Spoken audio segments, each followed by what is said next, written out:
Tu crois que tous les légumes sont bons pour toi? Détrompe-toi. Si tu vis avec le diabète, il y a un groupe de légumes qui pourraient te nuire. Des aliments comme les pommes de terre, les potirons ou les panais sont tous considérés comme des légumes féculents. Ils peuvent faire grimper ta glycémie à plus de 200 en seulement 30 minutes et c'est beaucoup trop élevé et beaucoup trop rapide. Et c'est pareil pour les fruits. Ils ne sont pas tous bons pour les diabétiques. Les fruits très sucrés, comme les bananes ou les raisins, peuvent augmenter ta glycémie. Dans cette vidéo, on va voir de meilleures options. Ne t'inquiète pas si tu aimes les légumes féculents ou fruits sucrés, je vais te donner des astuces pour en manger. Évite cette hausse de glycémie. Je rappelle que je ne suis ni médecin ni nutritionniste. J'ai simplement vécu avec le diabète pendant 35 ans et j'ai une expérience réelle de cette maladie. Quel est le meilleur légume pour les diabétiques? Je voulais le savoir moi-même. J'ai acheté les 20 légumes les plus populaires et les ai mangés chacun durant les 20 derniers jours. 1 heure après avoir mangé chaque légume, j'ai contrôlé ma glycémie pour voir son évolution. Je crois qu'il y a un gagnant. Il est juste ici. Nous allons répartir les 20 légumes les plus populaires dans 3 bols. Bol vert composé de légumes qui n'augmentent que légèrement la glycémie, donc adapté aux personnes concernées. Bol jaune avec des légumes à impact glycémique modéré, donc acceptable, et bol rouge avec d'autres légumes. Cela peut fortement augmenter la glycémie. Dans cette vidéo, je partage plusieurs de mes recettes de légumes préférés, alors regardez jusqu'à la fin. Commençons par l'un des légumes les plus populaires, les poivrons. Les poivrons sont riches en vitamines C et A, mais examinons leur effet sur la glycémie. Plus vous consommez de glucides, plus votre glycémie augmente fortement. Une tasse de poivron coupé en dés contient 8 g de glucides, c'est une quantité correcte, mais sur ces 8 g de glucides, 2 g sont des fibres. Les fibres sont excellentes car, contrairement aux autres glucides, notre corps ne les digère pas et elles n'entraînent pas de pic de glycémie. Donc, quand on veut savoir à quel point un aliment va impacter notre glycémie, il faut soustraire les fibres des glucides. En préparant ma tasse de poivron en dés, j'ai constaté qu'elle contient seulement 6 glucides nets après déduction des fibres. Ce n'est pas trop mal, mais la prochaine chose importante à regarder, c'est l'index glycémique ou IG des poivrons. Un poivron typique a un IG d'environ 30, ce qui est aussi plutôt bien maintenant. Quand j'ai mangé une tasse de poivron, j'ai vu ma glycémie augmenter, mais la hausse n'était pas spectaculaire, ce n'était pas si grave. Et c'est pourquoi j'ai mis les poivrons dans le bol jaune, comme tous les légumes du bol jaune. Je sais que je peux manger une portion modérée, comme un poivron, sans trop m'inquiéter pour ma glycémie, maintenant. Une chose importante à noter, c'est que je suis diabétique de type 1 insulinodépendant, donc je prends généralement une dose d'insuline à chaque fois que je mange. Plus de 5 glucides nets même si ce n'est qu'un poivron. Ensuite, il y a le brocoli. J'adore vraiment le brocoli parce que ce légume est riche en antioxydants, en fibres et en vitamine C. Il est très bénéfique pour la santé des yeux, la santé du cœur et la prévention générale des maladies. Mais voyons ce que le brocoli fait à notre glycémie, d'accord? Une tasse de brocoli contient seulement 6 glucides, et si on enlève 3 g de fibres, il ne reste que 3 glucides nets. Pour moi, tout légume qui contient moins de 5 glucides nets par portion est un excellent choix, et le brocoli répond clairement à ce critère. L'autre aspect important à prendre en compte est l'indice glycémique du brocoli. L'Association américaine du diabète recommande de consommer principalement des aliments ayant un indice glycémique inférieur à 55. Pour moi, moins de 55 c'est acceptable, mais moins de 40 c'est encore mieux. Surtout en ce qui concerne les légumes, le brocoli cru a un indice glycémique de 15, c'est incroyable. Gardez à l'esprit que cuire à la vapeur, bouillir ou rôtir des légumes augmente toujours leur indice glycémique. Le brocoli cuit a un indice glycémique d'environ 40. Lors de ma prise de sang, j'ai constaté que le brocoli cuit augmente ma glycémie plus vite que le cru. Mais regardez ceci. Même lorsque j'ai mangé une tasse de brocoli bouilli, j'ai vu ma glycémie augmenter très peu. C'est pourquoi j'ai mis le brocoli et tous les légumes dans le bol vert. Personnellement, je ne me préoccupe pas du tout des portions. Je mange simplement autant que je veux, la plupart du temps. Je n'ai pas besoin d'insuline car ils ont très peu de glucides. Passons maintenant à sans doute le légume le plus populaire, la pomme de terre. Les pommes de terre sont souvent vues comme saines et nutritives car riches en potassium et vitamine C. Mais une tasse de pommes de terre Russet, qui est le type le plus populaire, contient 26 g de glucides et seulement 2 g de fibres, donc 24 glucides nets, c'est beaucoup. Et l'indice glycémique des pommes de terre Russet est de 80, c'est très élevé. Quand j'ai mangé une portion de pommes de terre Russet bouillie, ma glycémie a grimpé à bien plus de 200 en seulement 30 minutes. J'ai pris mon insuline, c'est pourquoi j'ai mis les pommes de terre dans le bol rouge. Mais s'il vous plaît, ne vous méprenez pas. Je ne dis pas que vous ne devriez plus jamais manger de pommes de terre, ce que je veux dire. Et cela vaut pour tous les légumes dans le bol rouge. Envisagez de prendre des portions plus petites et combiner les pommes de terre avec les légumes du bol vert. Cela apportera des fibres et ralentira la hausse de la glycémie. Maintenant, une autre chose que vous pouvez faire pour éviter des pics massifs de glycémie à cause des pommes de terre, c'est de choisir d'autres types de pommes de terre avec un index glycémique plus bas. Les patates douces, par exemple, ont un IG d'environ 50 et les pommes de terre Charisma ont un IG de 53. Ce sont des valeurs qui respectent bien la recommandation de l'ADA de moins de 55, même si ce n'est pas idéal. Ce graphique montre que les patates douces et les pommes de terre Charisma ont fait monter ma glycémie plus lentement et moins que les pommes de terre ordinaires, surtout les Charisma, qui sont excellentes. Une autre chose qui peut aider un peu, c'est de ne pas éplucher les pommes de terre et de laisser la peau, car la peau contient environ la moitié des fibres des pommes de terre. Et comme je l'ai déjà mentionné, les fibres aident toujours à ralentir cette montée de la glycémie. Mais il y a une autre astuce que vous pouvez utiliser pour ralentir cette montée de la glycémie. Il s'agit de bien préparer les pommes de terre. Vous ne voulez surtout pas les rôtir au four, car la cuisson au four augmente encore plus l'indice glycémique des pommes de terre que la cuisson à l'eau. Faites bouillir les pommes de terre, puis placez-les au réfrigérateur une fois cuites pour les refroidir. Le refroidissement crée de l'amidon résistant, que le corps ne transforme pas facilement en glucose.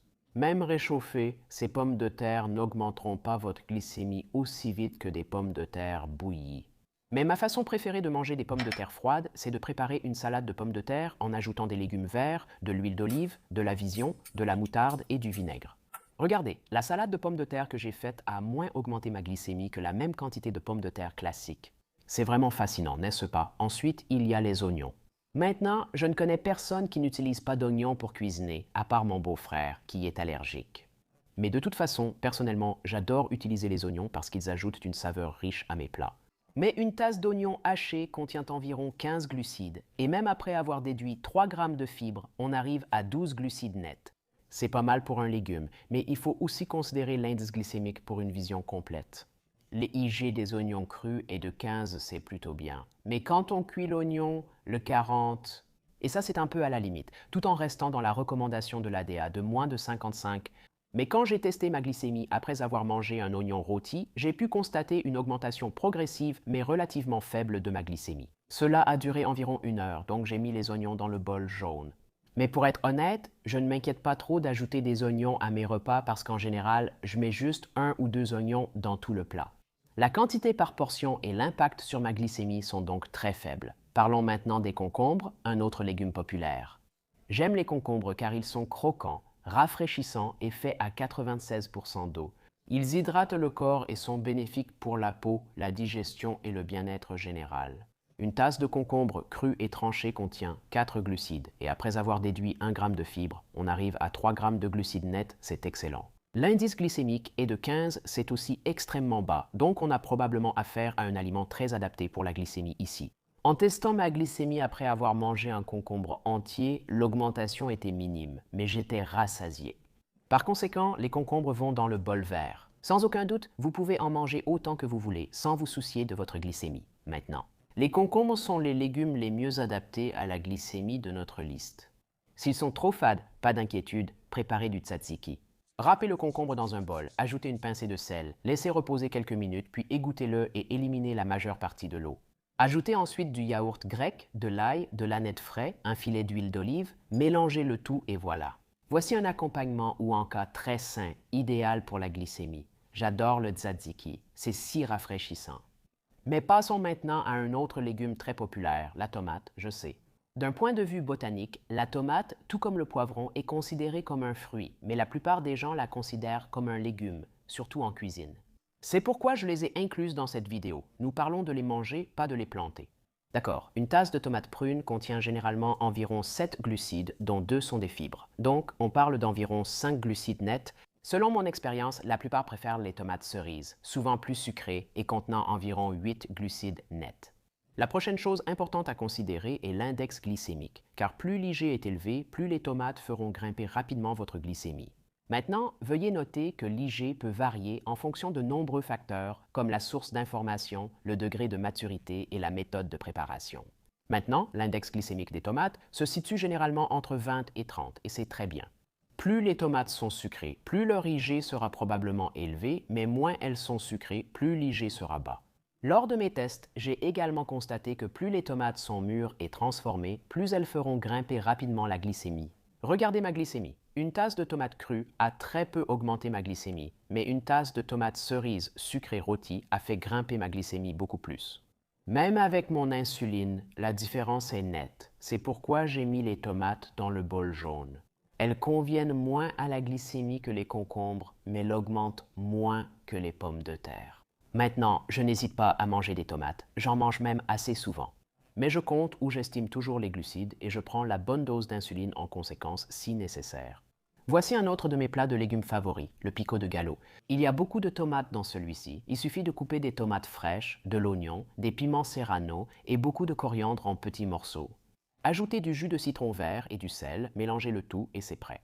Cette salade accompagne très bien le barbecue, mais vous pouvez aussi la mélanger avec du quinoa cuit, des haricots, du maïs ou de l'avocat pour créer de nombreuses variantes de repas sains. Maintenant, concentrons-nous sur la laitue, en particulier les variétés romaines et iceberg, qui sont les plus populaires. Avec 1 g de glucides et 0,5 g de fibres par tasse, ces légumes feuilles sont très pauvres en glucides nets, idéaux pour tout bol de légumes verts. L'indice glycémique n'est que de 15, ce qui renforce encore leur profil favorable à la glycémie. Normalement, j'ajoute de la laitue à différents bols de salade, mais pendant mes tests, j'ai mangé de la laitue seule à plusieurs reprises pour voir si cela ferait grimper ma glycémie. Mais cela n'est jamais arrivé, donc j'ai mis la laitue dans le bol vert. Sans aucun doute, je mange simplement autant que j'en ai envie et je ne m'inquiète pas de prendre de l'insuline ou de ma glycémie. D'autres légumes feuilles surpassent la laitue et j'en parlerai plus tard dans cette vidéo. Plongeons maintenant dans l'un des légumes les plus utilisés, les carottes. Les carottes, croquantes et nutritives, nécessitent une attention quant à leur effet sur la glycémie. J'ai appris cette règle générale lors de mes recherches. Les légumes jaunes, oranges ou rouges ont généralement une teneur en glucides modérée à trop élevée. En revanche, les légumes verts ont généralement une teneur en glucides très faible et sont plus riches en fibres. Et c'est ce que je veux 99% du temps, moins de glucides, plus de fibres. La carotte ne fait pas exception. Avec 12 glucides totaux, 4 g de fibres et 8 glucides nets par tasse, les carottes sont un légume relativement riche en glucides. Mais l'index glycémique des carottes n'est pas trop mauvais, il se situe entre 15 et 40 selon la méthode de préparation, selon que vous les ayez cuites ou non. La cuisson augmente l'IG. Regardez comment ma glycémie a réagi quand j'ai mangé des carottes pendant mes tests. Une carotte crue n'a fait augmenter ma glycémie que très légèrement. Mais après avoir blanchi, rôti les carottes au four et en avoir mangé 3, ma glycémie est montée à près de 180 en moins d'1 heure. Comme pour d'autres légumes riches en glucides, manger des carottes en quantité modérée est sûrement conseillé. Et aussi prendre la bonne dose d'insuline si vous êtes diabétique insulinodépendant. Ensuite, il y a les haricots verts. Avec 7 g de glucides, 3,5 g de fibres et 3,5 glucides nets par tasse, ils constituent une option relativement pauvre en glucides. Même si vous faites cuire les haricots verts, ils conservent un indice glycémique bas de 30, ce qui promet un profil favorable à la glycémie. En mangeant une tasse de haricots verts bouillis pendant mes tests, ma glycémie n'augmentait que légèrement. Voilà pourquoi j'ai mis les haricots verts dans le bol vert. Ces petits gars croquants sont l'un de mes accompagnements préférés chaque fois que je les vois au menu. Il est maintenant temps d'aborder un autre accompagnement populaire, souvent pris pour un légume, le maïs doux. On peut dire que le maïs est une céréale ou un fruit, mais ce n'est pas vraiment le sujet de cette vidéo. Beaucoup voient le maïs comme un légume, donc je l'ajoute à cette liste. Bien que le maïs ajoute une note sucrée et croquante à de nombreux plats, il faut surveiller son effet sur la glycémie. Parce qu'une tasse de maïs doux contient 27 g de glucides, et si l'on déduit 3 g de fibres, on arrive à 24 glucides nets, ce qui est beaucoup. Le maïs doux a un index glycémique de 52, ce qui est conforme à la recommandation de l'ADA de rester en dessous de 55. Mais combiné à la teneur élevée en glucides, c'est clairement plus que ce que j'aimerais voir. Lors de mon test, j'ai clairement vu que le maïs fait grimper ma glycémie assez fortement et assez rapidement. Après avoir mangé un bol de maïs, ma glycémie a grimpé jusqu'à environ 200, même si j'ai pris mon insuline avec. C'est pourquoi j'ai mis le maïs doux dans le bol rouge. Vous n'êtes pas obligé de vous en priver complètement, mais vous pourriez envisager de prendre une portion plus petite. Ou combiner le maïs avec des légumes feuilles ou d'autres légumes à faible IG dans une bonne salade. Aussi, si vous êtes diabétique insulinodépendant comme moi, injecter la dose d'insuline 15 à 20 minutes avant de manger du maïs fait une différence et réduit la montée de la glycémie. Cette méthode s'appelle le pré-bolus et je trouve qu'elle fonctionne vraiment bien avec n'importe quel légume ou tout autre aliment du bol rouge. Après tout cela, je reste convaincu que le maïs doux est bien meilleur que d'autres accompagnements comme le riz blanc, les pâtes ou le pain blanc. Des choses comme ça. Parce que ces aliments feront grimper votre glycémie beaucoup plus et beaucoup plus rapidement qu'un bol de maïs doux. Passons à un autre de mes légumes préférés, l'ail. Cette bombe de saveur contient de la vitamine C, de la vitamine B6, du sélénium, du manganèse et d'autres composés bénéfiques. Quel impact l'ail a-t-il sur la glycémie? Une gousse contient environ 1 g de glucides. C'est bien car en général, on n'ajoute que quelques gousses au plat, non? Un peu de glucides ne devrait pas trop affecter votre glycémie. L'ail a aussi un indice glycémique moyen intéressant. Il varie de 10 à 30 selon la source, ce qui signifie que l'ail ne fera probablement pas grimper votre glycémie très rapidement, voire pas du tout. Mais c'est justement mon problème avec l'indice glycémique. Comment peut-il être entre 10 et 30? Malheureusement, il n'y a presque jamais de chiffres précis. Il existe de nombreuses sources avec des informations différentes. Il y a différentes méthodes de préparation. Tout cela influence l'IG de chaque aliment que vous consommez. Mais ne vous inquiétez pas, l'IG. Les informations que je vous donne ici dans cette vidéo proviennent de mes sources les plus fiables et sont appuyées par mon expérience réelle avec ces aliments. Lorsque j'ai testé l'ail, j'ai découvert que je pouvais améliorer le goût de nombreux plats sans provoquer de hausse notable de ma glycémie. C'est pourquoi je l'ai mis dans le bol vert. Passons maintenant aux pois, un autre légume populaire. La principale raison pour laquelle j'aime vraiment les pois, c'est qu'ils offrent cette explosion de douceur que je peux ajouter à mon repas sans ajouter d'aliments transformés ni de sucre. Une tasse de pois verts contient 21 g de glucides, et lorsque nous déduisons 7 g de fibres, il nous reste 14 glucides nets. C'est en fait plus que ce à quoi je m'attendais, pour être tout à fait honnête. Maintenant, l'indice glycémique des pois varie entre 22 et 50 selon la façon dont vous les préparez. Je n'ai pas besoin que mes pois soient chauds, donc je les décongèle simplement dans un bol d'eau puis je les égoutte. Ainsi, je maintiens un indice glycémique bas. Après avoir mangé une tasse de pois, ma glycémie a augmenté, mais sans dépasser 140, rien de dramatique. Les pois étaient meilleurs pour ma glycémie que le maïs doux, mais moins que le brocoli. Donc les pois vont dans le bol jaune. N'hésitez pas à en ajouter dans votre assiette, mais gardez à l'esprit qu'ils pourraient faire monter votre glycémie assez fortement si vous en abusez. Ensuite, un légume souvent considéré comme un délice culinaire, l'asperge. Avec 5 glucides par tasse, l'asperge est clairement pauvre en glucides. Après avoir retiré 2 g de fibres, il reste seulement 3 glucides nets par tasse, c'est très bien. Mais qu'en est-il de l'indice glycémique? Eh bien, l'asperge a encore un IG de 15, ce qui est très bas, ce qui en fait une option très adaptée à la glycémie à première vue. Lors de mes tests, une tasse d'asperge n'a pas vraiment fait monter ma glycémie. En fait, elle se comporte de manière similaire à des aliments comme le brocoli ou les haricots verts, et il est donc sûr de dire que l'asperge appartient au bol vert. Vous pouvez vous faire plaisir avec cette délicieuse gourmandise sans trop vous soucier de votre glycémie ou du comptage des glucides. Parlons maintenant d'un autre légume populaire, aussi réputé pour améliorer la vie sexuelle. Céleri. Le céleri, avec 3 glucides par tasse, est une excellente option pauvre en glucides. Après avoir déduit 15 g de fibres, il ne nous reste que 15 glucides nets. C'est incroyable. Le céleri possède aussi un indice glycémique de 15 comme les asperges mentionnées plus tôt, ce qui en fait une excellente option pour la glycémie. Lors de mes tests, j'ai constaté que même 2 tasses de bâtonnets de céleri frais n'ont presque pas fait augmenter ma glycémie. J'étais vraiment content de voir ça. Pas étonnant que le céleri soit dans le bol vert, on ne peut pas se tromper avec lui. Ma façon préférée de manger du céleri, c'est de le couper en bâtonnets juteux et de le manger avec un bol de houmous. C'est une collation très équilibrée qui respecte la glycémie. Passons maintenant à une star de l'automne, la citrouille. Une tasse de citrouille contient 15 glucides. En retirant 3 g de fibres, on obtient 12 glucides nets, ce qui reste pas mal. De plus, l'indice glycémique de la citrouille cuite est de 75, ce qui est bien au-dessus de la recommandation de l'ADA qui est inférieure à 55, et mon seuil idéal était inférieur à 50, ce qui indique que ce n'est peut-être pas le légume le plus adapté pour la glycémie. Lors de mes tests, j'ai apprécié la saveur riche. Mais après avoir consommé un bol de potiron rôti, ma glycémie a fortement grimpé au-dessus de 200 et donc j'ai mis le potiron dans le bol rouge. Si vous êtes amateur de potiron, pensez à réduire les portions et à l'équilibrer avec d'autres aliments à faible index glycémique. Ensuite, il y a l'un de mes préférés, la courgette. J'adore la courgette car on peut en mettre dans presque tous les plats pour les rendre plus sains. Elles sont moins nutritives que les citrouilles, mais conviennent-elles mieux à la glycémie? Voyons cela. Avec 35 g de glucides et 1 g de fibres par tasse, soit 25 glucides nets par tasse, la courgette est définitivement une option très pauvre en glucides. L'indice glycémique, encore une fois, est de 15, ce qui indique qu'elle pourrait vraiment être adaptée à la glycémie. Lors de mes tests, la courgette n'a pas fait augmenter ma glycémie. C'est pourquoi je la mets dans le bol vert. Vous pouvez les incorporer librement dans vos repas sans vous soucier de votre glycémie. Au fait, l'un de mes plats préférés, ce sont ces boulettes de courgettes faites avec du blanc de poulet, des flocons d'avoine, des œufs, beaucoup d'épices et d'herbes et une touche de parmesan. Mais maintenant, en nous concentrant sur un autre légume populaire, le chou-fleur avec 5 g de glucides et 2 g de fibres, le chou-fleur est une autre option pauvre en glucides. Après déduction des fibres, il ne reste que 3 glucides nets par tasse, ce qui est très bien. L'indice glycémique de 15 semble également très prometteur. Selon mes tests, le chou-fleur cru et bouilli a eu des résultats proches du brocoli. Quand j'ai mangé une tasse de chou-fleur bouilli, j'ai constaté que ma glycémie augmentait très peu.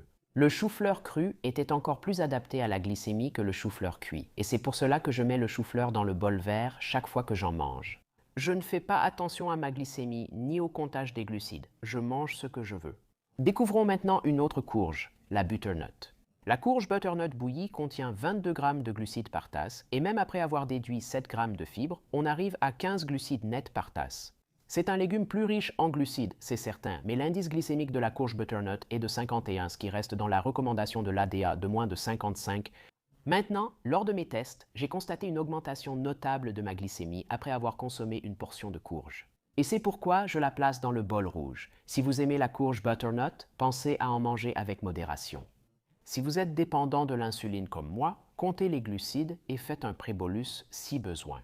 Passons à un autre légume populaire, le chou blanc et le chou rouge ont des caractéristiques très similaires. 4 g de glucides et 2 g de fibres par tasse nous donnent 2 glucides nets, donc le chou est une option pauvre en glucides viables. L'indice glycémique du chou cru est de 15, ce qui indique que cela pourrait aussi être une option favorable à la glycémie. Quand j'ai testé le chou, je n'ai remarqué aucun impact sur ma glycémie. Après avoir mangé une tasse de chou cru et de chou cuit, ma glycémie est restée stable. Et c'est pourquoi je le place dans le bol vert. C'est sûr, j'ai été surpris de ne pas voir de différence dans l'impact sur ma glycémie après avoir cuit le chou.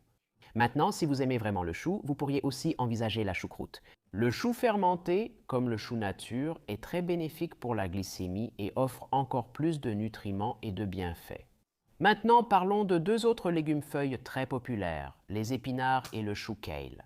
Les épinards et le chou kale apportent chacun environ 1 g de glucides et moins de 0,5 g de glucides nets par tasse. C'est presque nul, ce qui en fait une excellente option pauvre en glucides. Son indice glycémique est de 15. Je n'ai pas obtenu de meilleurs résultats lors de mes tests. Ces légumes-feuilles n'ont eu aucun effet sur ma glycémie. Peu importe combien j'en ai mangé, ma glycémie n'a pas changé, même après un énorme bol d'épinards. Donc, si vous les aimez, vous devriez absolument incorporer ces légumes-feuilles dans vos salades, vos soupes, vos ragoûts. Où que vous soyez et quand vous le souhaitez, votre glycémie et votre corps vous remercieront en faisant cela. Maintenant, avant de vous dire quel est mon légume préféré absolu, je veux vous expliquer comment vous pouvez entrer en contact avec moi. La méthode la plus simple est via mon Patreon, où vous pouvez m'écrire et voir du contenu bonus. Je réponds à chaque question de mes abonnés, et c'est pourquoi les places dans mon groupe Patreon doivent être limitées. Consultez le lien ci-dessous et inscrivez-vous tant qu'il y a des places. Je propose aussi quelques séances de coaching individuel par semaine. Si vous souhaitez discuter, un autre lien en description permet de réserver un créneau avec moi. Quel est le verdict? Quel est le meilleur légume pour le diabète? D'après Tom, nous en avons beaucoup dans le bol vert en ce moment, mais lequel est le meilleur maintenant? Ce sera un peu subjectif parce que je pense qu'il est important que le meilleur légume soit dans le bol vert.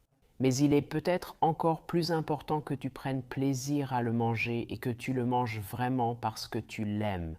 Pour moi, le grand gagnant, c'est les épinards. Ma mère m'en faisait tout le temps quand j'étais enfant. J'adore ça. Chaque fois que je vois des épinards au menu dans un restaurant, j'en commande parce que c'est un accompagnement plein de nutriments. C'est bien meilleur que le riz, les pâtes ou tout autre accompagnement. Nous avons aussi évoqué de nombreux légumes dans cette vidéo. Mais si vous vivez avec le diabète, il est vraiment important de non seulement comprendre comment les légumes influencent votre glycémie, mais aussi comment les fruits l'affectent, car les fruits peuvent avoir un impact sur votre glycémie et l'augmenter encore plus. Quel est le meilleur fruit pour les diabétiques? C'est comme pour les légumes. Nous classerons les fruits les plus populaires en 3 groupes. Les fruits du seau vert, qui n'augmentent que légèrement la glycémie. Des fruits adaptés à la glycémie. Le seau jaune contient des fruits qui provoquent une augmentation modérée de la glycémie, c'est-à-dire des fruits acceptables, et le seau rouge avec ceux pouvant fortement augmenter la glycémie. Commençons par le fruit le plus populaire, les bananes. Les bananes sont une bonne source de vitamine B6 ou de potassium, mais voyons ce qu'elles font à notre glycémie.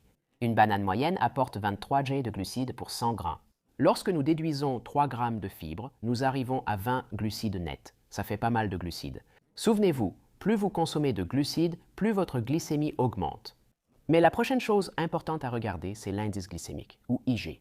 Plus l'IG est élevé, plus votre glycémie augmentera rapidement. Une banane moyenne a un IG de 51. En fait, ce n'est pas si mal, mais combiné à la teneur élevée en glucides, les bananes font grimper la glycémie assez fortement.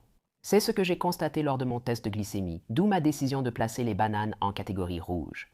Alors, soyons clairs, je ne dis pas que vous n'avez pas le droit de manger des bananes du tout, mais ce que je dis, c'est de penser à des portions plus petites. Chaque fois que vous prenez un fruit du panier rouge, une demi-banane suffit, inutile d'en manger 3. Si vous êtes diabétique insulinodépendant comme moi, surveillez bien la dose d'insuline nécessaire pour cette banane et le moment où la prendre. Ensuite, il y a les pommes. Les pommes offrent beaucoup de vitamine C, de minéraux et sont moins riches en glucides que les bananes. Une pomme moyenne contient 14 G de glucides pour 100 grammes, dont 2 G de fibres, soit 12 grammes net. Glucides nets, pas mal, mais pas idéal pour moi personnellement. Les fruits contenant moins de 10 g de glucides nets pour 100 grammes sont excellents. Avec 10 à 15 grammes de glucides nets, les pommes sont parfaitement dans la norme. L'autre élément important à observer est l'index glycémique. La recommandation générale de l'Association américaine du diabète est de choisir des aliments avec un index glycémique inférieur à 55. Pour moi, moins de 55 c'est bien, mais moins de 40 c'est là où je veux être. C'est ma zone idéale. Les pommes ont un index glycémique de 39, ce qui est très bien. En testant ma glycémie après avoir mangé des pommes, j'ai remarqué une hausse notable, bien que moins élevée et plus lente qu'avec les bananes. Nous mettrons donc les pommes avec les autres fruits dans le seau jaune. Je sais que je peux manger une portion moyenne ou plus grande, comme une pomme entière de taille moyenne, c'est tout à fait correct. Mais je fais toujours très attention à ma dose d'insuline et au moment où je la prends. Si je fais ça correctement, ma glycémie après avoir mangé une pomme ne montera pas beaucoup et restera optimale. Passons à un autre fruit très populaire, le raisin. Le raisin est une excellente source d'antioxydants, très savoureux et rafraîchissant en été, mais aussi souvent très sucré. Alors voyons ce qu'ils font à notre glycémie.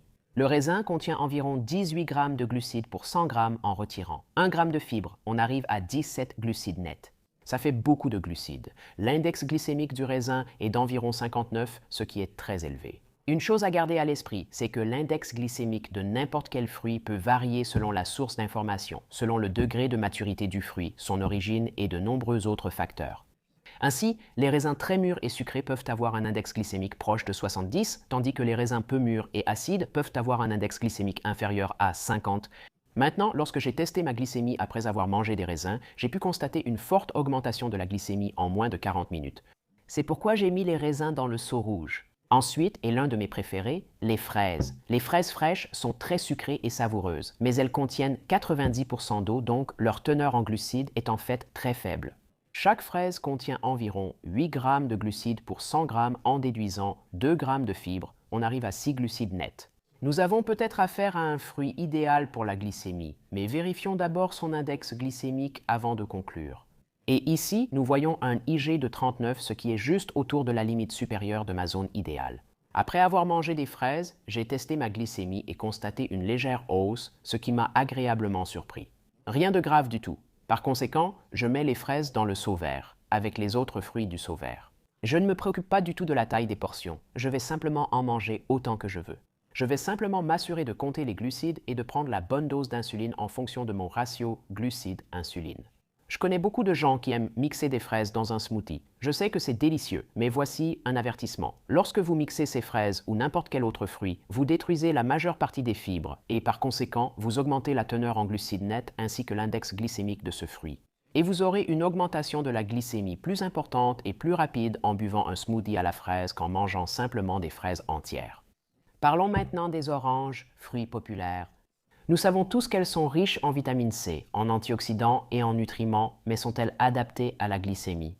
Une orange moyenne contient environ 12 grammes de glucides pour 100 grammes en déduisant. 2 grammes de fibres, on arrive à 10 grammes de glucides nets, ce qui n'est pas trop mal, mais la prochaine chose à regarder, c'est l'indice glycémique.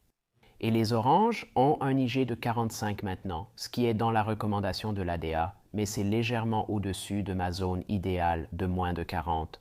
Quand j'ai testé ma glycémie après avoir mangé des oranges, j'ai quand même constaté une augmentation notable de ma glycémie dans l'heure qui a suivi. Pas aussi mauvais que les bananes ou les raisins, mais pas aussi bon que les fraises, par exemple. Donc, on va mettre les oranges dans le seau jaune, juste à côté des pommes. Ces deux fruits ont un effet très similaire sur ma glycémie. Vous n'avez plus à éviter totalement les oranges. D'après mon expérience, manger une orange entière ne pose aucun problème. Il suffit de ne pas en abuser. Et si vous êtes dépendant à l'insuline, assurez-vous simplement de compter ces glucides et de prendre la bonne dose d'insuline en conséquence. Mais faites attention car il y a un piège lié à l'orange dans lequel beaucoup de diabétiques tombent, et c'est le jus d'orange. Un verre de jus d'orange contient tous les glucides et tout le sucre de 2 à 3 oranges, mais aucune fibre. Et l'IG du jus d'orange est beaucoup plus élevé que celui des oranges entières, alors évitez simplement le jus. Passons à un autre fruit très populaire, surtout pendant l'été, la pastèque. La pastèque est un peu délicate. Certains citent la classe parmi les 10 meilleurs fruits pour les diabétiques, tandis que d'autres la placent parmi les pires. Alors, qui devons-nous croire? Eh bien, testons-le nous-mêmes. La pastèque contient seulement environ 8 grammes de glucides pour 100 grammes. Cela peut sembler très bien, mais ce que nous devons prendre en compte, c'est que la pastèque est composée à 92% d'eau et qu'elle contient très peu de fibres. Par conséquent, ces glucides provenant de la pastèque vont arriver très rapidement dans votre circulation sanguine. Et c'est exactement ce que l'index glycémique de la pastèque nous montre. Nous parlons d'un IG de 76, ce qui est de loin le plus élevé de tous les fruits du top 20. Quand j'ai mangé un petit bol de pastèque, ma glycémie a grimpé rapidement, mais pas très haut. Elle est passée de 100 à 150, mais quand j'ai mangé un plus grand bol, j'ai pu voir un pic à 200 en seulement 30 minutes. Même avec mon insuline, c'est à éviter pour moi. J'ai donc mis la pastèque en catégorie rouge. Je ne veux pas vous décourager de manger de la pastèque, mais évitez d'en abuser. Il est important de contrôler les portions. Une autre chose à considérer, c'est de manger la pastèque comme dessert après un repas riche en fibres et en bonne graisse. Si vous faites cela, votre corps traitera moins vite le sucre de la pastèque. Je sais que nous n'avons pas eu beaucoup d'options favorables à la glycémie parmi les fruits les plus populaires, mais continuez à regarder car cela devient beaucoup plus intéressant au fur et à mesure que nous avançons dans la liste. Le 7e fruit le plus populaire est l'avocat. Ce fruit onctueux est littéralement rempli de bonnes graisses, de fibres, de vitamines et de nutriments. Fait intéressant, un avocat moyen contient 12 grammes de glucides pour 100 grammes. Mais il contient aussi une quantité incroyable de fibres, 10 grammes. Et lorsque nous déduisons ces 10 grammes de fibres, nous obtenons seulement 2 glucides nets pour 100 grammes. On ne peut pas faire mieux que ça. De plus, si on regarde l'index glycémique, les avocats ont un IG de 15, c'est aussi incroyable. J'ai mangé de l'avocat plusieurs fois pendant mes tests et cela a eu peu d'impact sur ma glycémie. Je n'ai pas noté d'augmentation de ma glycémie. Même après avoir mangé plusieurs avocats d'un coup, je n'ai rien remarqué. Donc, tout bien considéré, je mets l'avocat dans la catégorie verte. Sans aucun doute. Je mange simplement autant d'avocats que j'en ai envie, et je n'ai pas besoin d'insuline pour ça. J'adore vraiment ces petits gars. Mais une chose dont je me méfierais, surtout si vous êtes au régime, c'est que l'avocat est un aliment très riche en calories, très dense en énergie. Un avocat moyen entier contient 240 calories principalement à cause des bonnes graisses, ce qui est assez élevé. Personnellement, je ne fais pas trop attention aux calories parce que je n'essaie pas de perdre du poids en ce moment. Mais c'est quelque chose que vous pourriez vouloir prendre en compte si vous êtes dans une situation différente. Maintenant, passons à un autre fruit très populaire, les myrtilles. Ces petits concentrés d'énergie regorgent d'antioxydants. Les myrtilles contiennent environ 14 grammes de glucides pour 100 grammes et après avoir déduit 2 grammes de fibres, on arrive à 12 glucides nets et cela se situe légèrement du côté élevé de ma préférence proche des pommes. L'indice glycémique des myrtilles est de 53, ce qui est modéré comparé à d'autres fruits populaires. Mais c'est clairement beaucoup plus que ce à quoi je m'attendais, pour être honnête. Maintenant, il est généralement admis que les baies conviennent aux diabétiques car elles n'augmentent pas beaucoup la glycémie. Mais lorsque j'ai testé ma glycémie après avoir mangé un bol de myrtilles, j'ai vu ma glycémie augmenter rapidement et progressivement à un niveau plus élevé que ce que j'aurais voulu voir.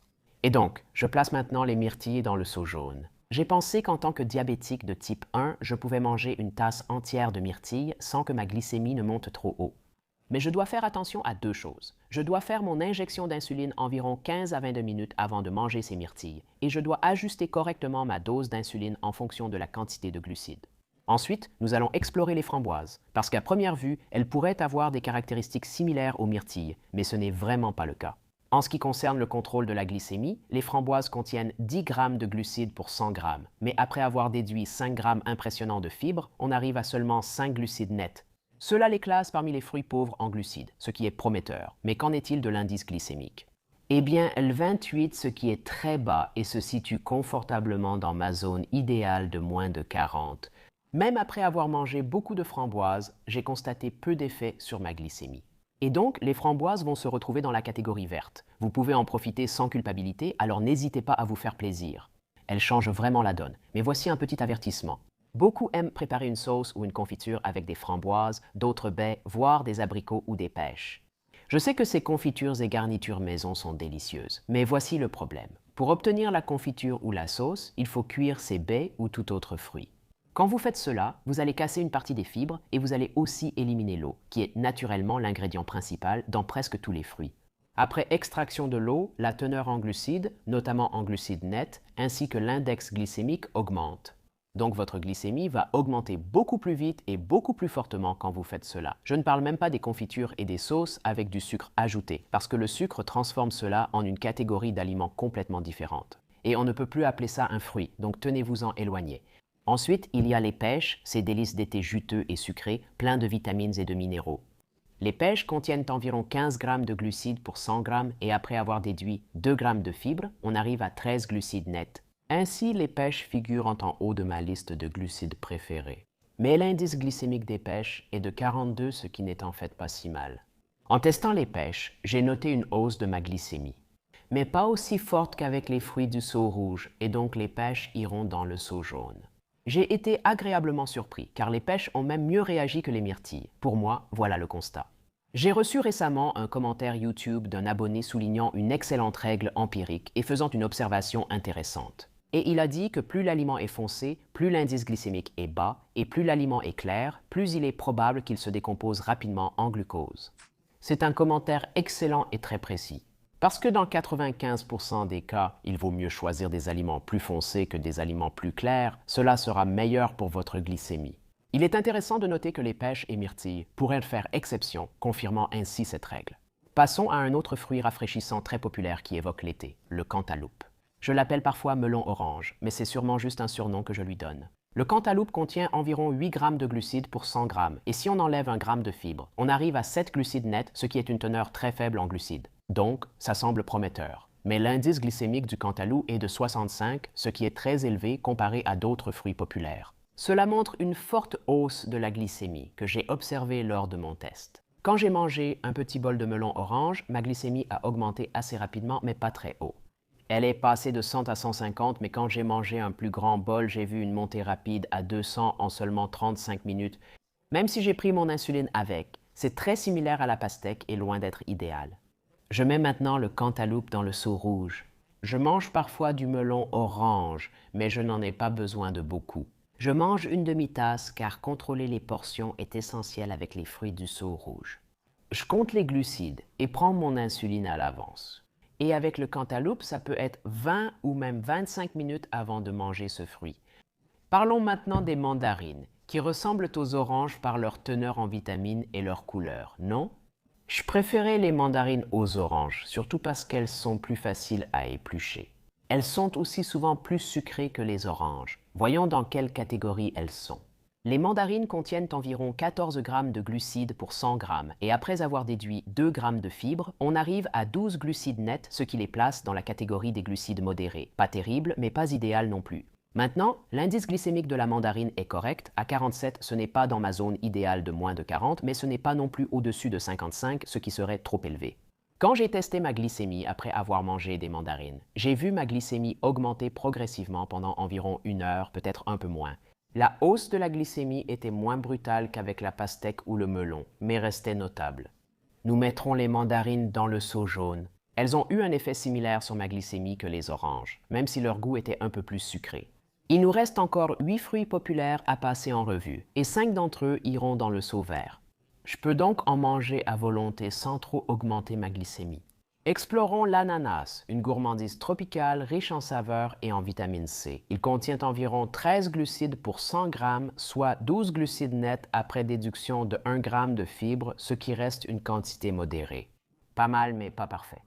Mais l'indice glycémique à 59 est plutôt élevé, dépassant ma zone idéale et aussi la recommandation de l'ADA qui est inférieure à 55. En testant l'ananas, j'ai constaté une réponse glycémique quasi immédiate.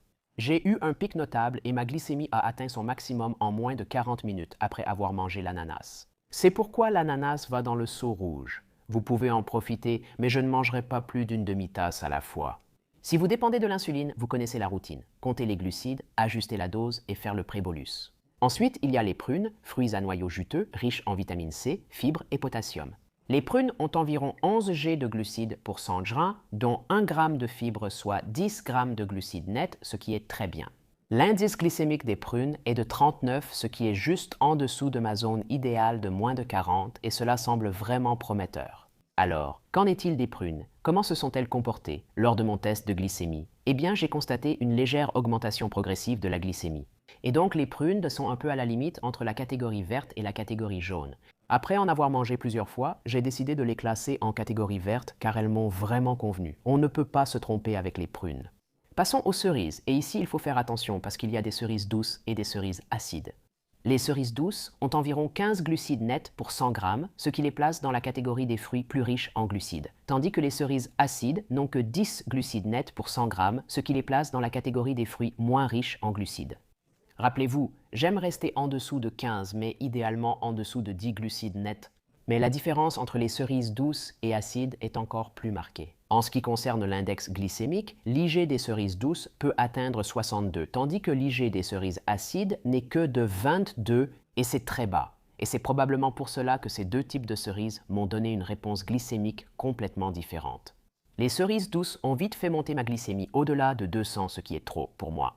Les cerises acides provoquent à peine une hausse, elles me conviennent donc parfaitement.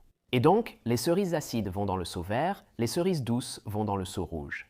Vous pouvez manger beaucoup de cerises acides sans aucun souci, mais vous pouvez aussi manger jusqu'à 10 cerises douces sans trop vous inquiéter de la réaction de votre glycémie. Ensuite, il y a les mûres, ces baies noires et juteuses pleines de nutriments. Les mûres contiennent environ 10 g de glucides pour 100 g, mais une quantité impressionnante de 5 g de fibres ramène le total à 5 glucides nets. C'est l'un des fruits les plus pauvres en glucides jusqu'ici. Mais qu'en est-il de l'indice glycémique? Eh bien, l'indice glycémique des mûres n'est que de 25 et cela correspond parfaitement à ma zone idéale de moins de 40. Après avoir testé les mûres, je n'ai constaté qu'un impact très minime sur ma glycémie et donc les mûres vont absolument dans la catégorie verte. Vous pouvez profiter de cet aliment nutritif sans craindre une forte hausse de votre glycémie. Maintenant, parlons des poires, un autre fruit sucré et juteux très populaire qui est rempli de bonnes choses, en particulier de la vitamine C, du cuivre et des fibres. Les poires contiennent environ 15 g de glucides pour 100 g et si l'on déduit 3 g de fibres, on arrive à 12 glucides nets. C'est une quantité modérée de glucides. Ce n'est pas idéal, mais ce n'est pas parfait non plus. L'index glycémique des poires n'est que de 38, ce qui est un peu plus bas que ce à quoi je m'attendais. C'est exactement dans ma zone idéale sous 40. Pour être honnête, je pouvais quand même constater une augmentation notable de ma glycémie après avoir mangé des poires, ce qui était très similaire aux pommes. Et donc nous allons mettre les poires dans le panier jaune, mais manger une poire entière de taille moyenne ne pose aucun problème. Pour moi, je n'en mangerai pas 3, mais une ça va.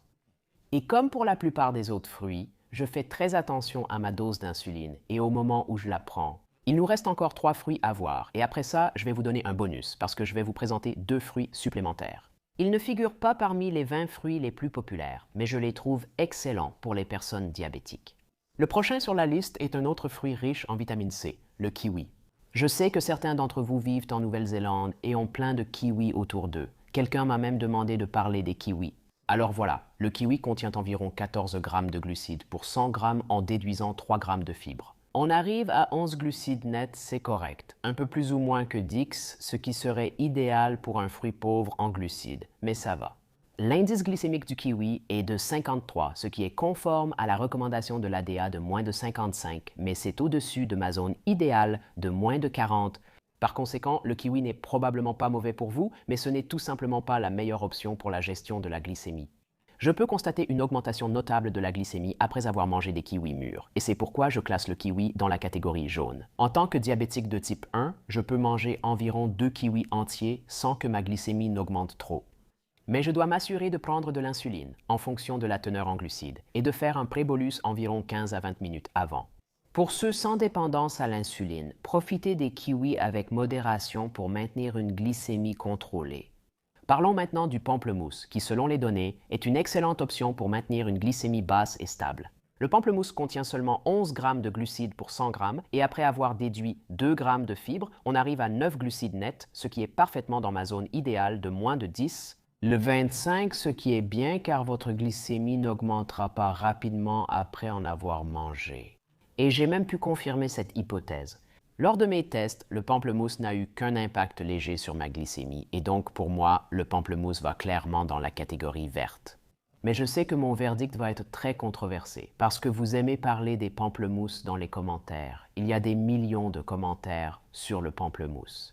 Et la raison, c'est que le pamplemousse doit être évité par les personnes qui prennent certains médicaments, car il bloque certaines enzymes et transporteurs dont le corps a besoin pour métaboliser ces médicaments. Maintenant, ce n'est pas mon cas, donc je peux continuer à me faire plaisir avec le pamplemousse, mais si vous prenez d'autres médicaments et que vous n'êtes pas sûr, parlez-en à votre médecin avant de consommer du pamplemousse. Maintenant, avant de vous montrer les 2 fruits bonus qui ne figurent pas dans le top 20, mais qui sont mon arme secrète contre le diabète. Nous devons parler de l'éléphant dans la pièce. Les mangues sont une autre merveille tropicale pleine de saveurs et de vitamines, en particulier la vitamine E. Et soyons clairs, j'adore manger des mangues. Mais les mangues ont environ 15 grammes de glucides pour 100 grammes. Après avoir retiré 2 g de fibres, on obtient 13 glucides nets, une quantité modérée, correcte mais pas exceptionnelle. L'indice glycémique de la mangue est de 55, ce qui dépasse ma zone idéale de moins de 40, et c'est tout juste à la limite supérieure de la recommandation de l'ADA, qui est de moins de 55. Lors de mes tests, j'ai observé une forte hausse de la glycémie avec la mangue. Ma glycémie a atteint son maximum en 45 à 50 minutes après l'avoir mangée. Et donc, les mangues vont tout simplement dans le seau rouge, mais encore une fois, je dois admettre que j'adore absolument les mangues et j'en mange assez souvent dans mon bol du petit déjeuner. Pour cela, je dois faire mon injection d'insuline au moins 20 à 25 minutes à l'avance. J'ai remarqué que la mangue séchée gagne en popularité et je souhaite en parler. Parce que le processus de séchage de n'importe quel fruit modifie la réponse glycémique de ce fruit lorsque vous séchez des tranches de mangue. Vous allez éliminer la majeure partie de l'eau. Et quand vous faites cela, premièrement, la teneur nette en glucides augmente parce que vous avez retiré toute l'eau, mais vous avez gardé tout le sucre. Donc, alors que 100 grammes de mangue fraîche contiennent 13 glucides nets, 100 grammes de mangue séchée peuvent en avoir jusqu'à 39, soit 5 fois plus. L'autre chose qui va se produire, c'est que l'indice glycémique va diminuer parce que vous avez retiré l'eau. Le corps mettra plus de temps à traiter ces glucides et à les faire passer dans le sang, et c'est pour cela que votre glycémie. Manger une demi-tasse de mangue séchée fait augmenter la glycémie 5 fois plus qu'une demi-tasse de mangue fraîche. Mais elle augmentera aussi un peu plus lentement, et il se passera la même chose lorsque vous séchez n'importe quel fruit. Gardez cela à l'esprit. C'est assez fascinant, n'est-ce pas? Je suis obsédé par l'étude de toutes ces petites choses qui influencent notre glycémie, et c'est pour cela que j'ai commencé à travailler sur un tout nouveau projet. L'Académie de la glycémie. L'Académie de la glycémie est mon programme de coaching exclusif qui vous aidera à vivre votre vie comme vous le souhaitez tout en obtenant une glycémie stable et un taux de HbA1c plus bas. Si vous souhaitez en savoir plus, il vous suffit de cliquer sur le lien ci-dessous et d'enregistrer votre intérêt. Je vous transmettrai plus d'informations dès le lancement du programme. Maintenant, 2 autres fruits que j'ai promis et que j'adore. Ils ont tous les deux moins de 10 glucides nets pour 100 grammes et un IG inférieur à 35 et ils appartiennent tous les deux à la catégorie verte. Le premier, c'est les abricots. Les abricots contiennent environ 9 grammes de glucides pour 100 grammes et 2 grammes de fibres, ce qui nous donne 7 glucides nets. Maintenant, c'est incroyable, mais combiné à un IG de 34, c'est encore mieux. Voici ce que fait ma glycémie après avoir mangé de l'abricot. Vous pouvez voir une hausse notable, mais très légère et plutôt lente, qui est facile à contrôler aussi bien pour les personnes diabétiques dépendantes de l'insuline que pour celles qui ne le sont pas. Et le deuxième fruit bonus est la goyave. La goyave sud-américaine est tellement savoureuse, j'adore en manger. Elle contient 14 g de glucides pour 100 grammes, mais sur ces 14 grammes, 5 grammes sont des fibres, donc il ne reste que 9 glucides nets. C'est déjà très bien en soi, et combiné à un indice glycémique de seulement 25, c'est encore mieux. Voici ce que ma glycémie a fait après avoir mangé de la goyave. Encore une fois, une hausse perceptible, mais plutôt légère et lente, facile à contrôler. Vous avez sans doute cliqué sur cette vidéo pour connaître, selon moi, le meilleur fruit pour les diabétiques. Nous avons de nombreux fruits dans le seau vert, mais lequel est le meilleur ici? C'est compliqué car il est important que le fruit considéré comme le meilleur soit dans le seau vert. Mais il est aussi très important que tu l'aimes et que tu prennes plaisir à le manger, qu'il ait bon goût et que tu apprécies vraiment de le manger et que tu aies envie de ce fruit. Sinon, tu ne le mangeras pas. Je pense que tout fruit du seau vert peut être le meilleur pour toi. Pour moi, le grand gagnant, c'est l'avocat. Parce que pour moi, rien ne vaut un guacamole maison étalé sur un pain frais qui respecte la glycémie. Et si tu te demandes quel est, selon moi, le meilleur pain pour le diabète, clique ici et regarde cette vidéo. Ensuite, je te retrouve là-bas.